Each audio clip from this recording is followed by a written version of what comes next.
Hello everyone and welcome back to Yajat nice vlog. Yajat झोपलेला होता तोपर्यंत मी उठून फ्रेश होऊन घेतलं. त्यानंतर यजत उठला इथे आणि तो चांगल्या मूडमध्ये उठलेला होता. आज रडत नव्हता, त्याची झोप झालेली होती. बराच वेळ झोपला होता तो मी उठल्यानंतर ना. तू ब्रश करतोस आता? ब्रश करायचा? ब्रश देऊ तुला? देऊ का बेबी? ब्रश करायला देऊ? कशी झोप झाली तुझी सांग बरं मला. छान छान झोप झाली आहे तिची, छान छान. याच्यात ब्रश करतो इथे. त्याने माझं बघून बघून तो ब्रश करायचं शिकला आहे. मी त्याच्यासमोर ब्रश करायचे तर मग त्याला पण ते पाहिजे असायचा ब्रश, म्हणून मग मी त्याच्यासाठी ब्रश आणि पेस्ट ऑर्डर केलं होतं. तर उठल्यानंतर ना तेव्हापासून रोज तो सकाळी मला ब्रश मागतो, म्हणजे मागतो. त्याला ब्रश पाहिजे असतो. तो खेळतो थोडा त्याच्यासोबत. त्याला सुरुवातीला थोडा ब्रश करून देते. मी ब्रेकफास्टची तयारी केली आणि इथे याच्यात फ्रीज मॅग्नेटसोबत खेळत बसला होता. रात्री काही चपात्या उरलेल्या होत्या तर मग मी त्याचेच आज चिवडा बनवला होता. त्याच्यासाठी ब्रेकफास्टला आज मी शिरा बनवला होता, कारण त्याला ते पोळीचा चिवडा खाऊ नव्हते घालू शकत, कारण त्या शिळ्या चपात्या होत्या. त्यामुळे इथे तो सागरच्या लॅपटॉपसोबत खेळतो आहे. त्याला लॅपटॉपचे बटन प्रेस करायला खूप जास्त मजा येते आणि त्याला आता बघून बघून माहीत झालं आहे आमचं की कुठल्या बटनने लॅपटॉप स्टार्ट होतो. तर तो बरोबर तो लॅपटॉप उघडतो आणि तेच बटन दाबतो ज्याने लॅपटॉप स्टार्ट होतो. लॅपटॉपसोबत खेळून झाल्यानंतर ना आता त्याचं सगळ्या ज्या वस्तू तिथे पडलेल्या टेबलवर ते फेकणं चालू झालं होतं. मग ह्याच्यातला मी झोपवलं आणि मी ऑफिसला गेले. माझं 2 ते 3 दिवस झालं रोज दूध खराब होत आहे. रोज माझं दूध फाटलेलं असतं. तर मग मी आज विचार केला आज आपण त्याचं पनीर बनवू. आणि मी जोपर्यंत पनीर बनवत होते तोपर्यंत याच्यातने फ्रीज उघडून फ्रीजमधला सगळा रवा खाली सांडवलेला होता आणि तो खातोय तो रवा. मग मी याच्यातला थोडा वेळ खाली खेळायला घेऊन गेले तर तो हा जिना चढत बसला होता आणि मला बाय करत होता की तू जा इथून. त्याने इथे बराच वेळ टाईमपास केला. त्याला हा जिना चढायला रोज आवडतं आणि रोज मला इथून त्याला बळच उचलून खाली घेऊन जावं लागतं, कारण त्याला तेच करायचं असतं. समोर मुलं खेळत होते तर मग तो त्यांना आवाज देत होता इथे बसून. माझ्या ज्या दीदी आहेत घरात काम करतात त्या वापस आल्या तर इथे त्यांची मुलगी आली आणि ती याच्यासोबत खेळत होती.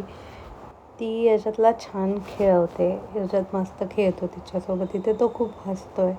ती त्याला दाखवते की ते पडतंय सारखं आणि तो खूप जोरात हसतोय इथे. त्यानंतर ना तिने त्याला स्ट्रॉलरमध्ये बसवलं होतं, कारण खाली फरशी पुसायचं काम चालू होतं आणि तो खूप मध्ये मध्ये करतो म्हणून. पण त्याला तिथनं उतरायचं होतं खाली. इथे ते दोघं बास्केटबॉल खेळत आहेत पण याच्यातनं काय बॉल बास्केटमध्ये जात नाही आहे. हे मी पण त्याच्यासोबत खेळत असते. ॲक्च्युली ते बास्केट मला त्याच्या हाईटला लावायचं आहे जेणेकरून त्याला तो बॉल टाकता येईल त्यामध्ये.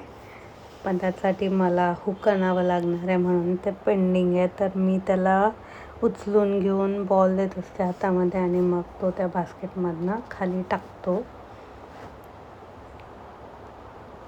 याच्यात फक्त फिरायला जायचं असेल तरच स्ट्रॉलरमध्ये बसतो, नाही तर तो स्ट्रॉलरमध्ये बसायला खूप नाटकं करतो. आता ती त्याला ट्राय करते की तो बसेल खाली, पण तो काही बसत नाही आहे. मी इथे डिनरसाठी राईस बनवत होते तर तोपर्यंत याच्यातने हा कप फोडून ठेवला होता आणि नंतर तो ट्राय करत होता की तो कप कसा जोडला जाईल ते.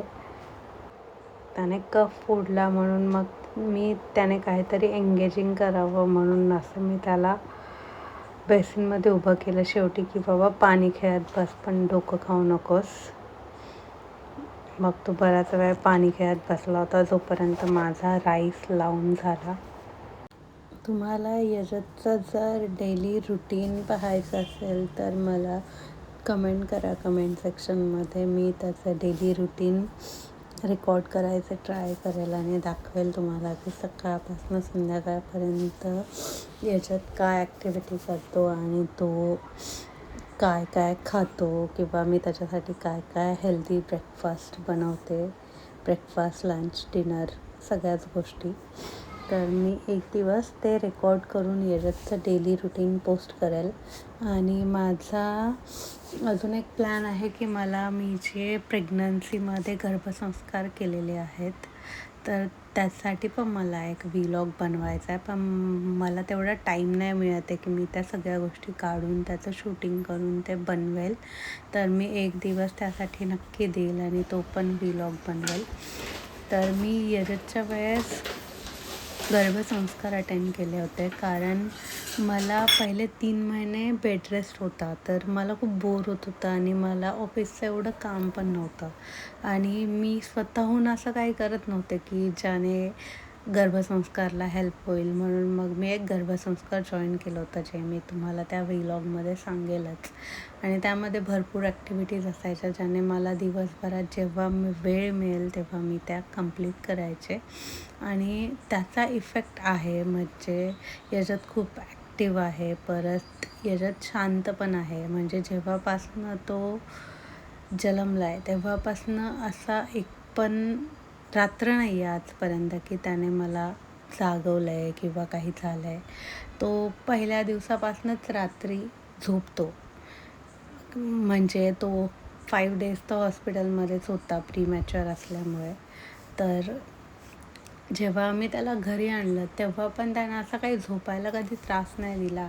थोडासा झोपवण्यापर्यंत त्रास व्हायचा, ते पण त्याचं रुटीन सेट होऊपर्यंत. जेव्हा त्याचं रुटीन सेट झालं त्यानंतर तर त्याने झोपण्यासाठी कधीच त्रास नाही दिला. तो रात्रभर झोपतो आणि त्याची मला खूप हेल्प होते, कारण मग माझी पण झोप होते आणि मग मला दिवसभर त्याला सांभाळण्याची किंवा त्याच्यासोबत खेळण्याची एनर्जी पण असते. तर यजतचं डेली रुटीन आणि माझी प्रेग्नन्सीची जर्नी मी नक्की शेअर करेल. माझ्याकडे पूर्ण एक ड्रॉइंग बुक आहे ज्यामध्ये मी ड्रॉइंग्स काढलेले आहेत जेव्हा मी प्रेग्नंट होते त्यावेळेस. ते पण सगळं मी रेकॉर्ड करेल. तर इथे मी यजतला परत संध्याकाळी खाली खेळायला घेऊन गेले होते. तर ही आमच्या बिल्डिंगमध्ये एक यजत एवढाच मुलगा आहे, त्याची सायकल आहे आणि यजत तिच्यावर गाणे वाजवून इथे डान्स करतो आणि त्याला ही सायकल पुश करायला खूप आवडते. तो बऱ्याच वेळा ती सायकल पुश करतच फिरत असतो संध्याकाळी. तर तुम्हाला यजतचे आणि आईचे व्लॉग आवडत असतील आणि तुम्हाला आमचे व्लॉग असेच रोज पाहायचे असतील तर आमच्या चॅनलला नक्की सबस्क्राईब करा.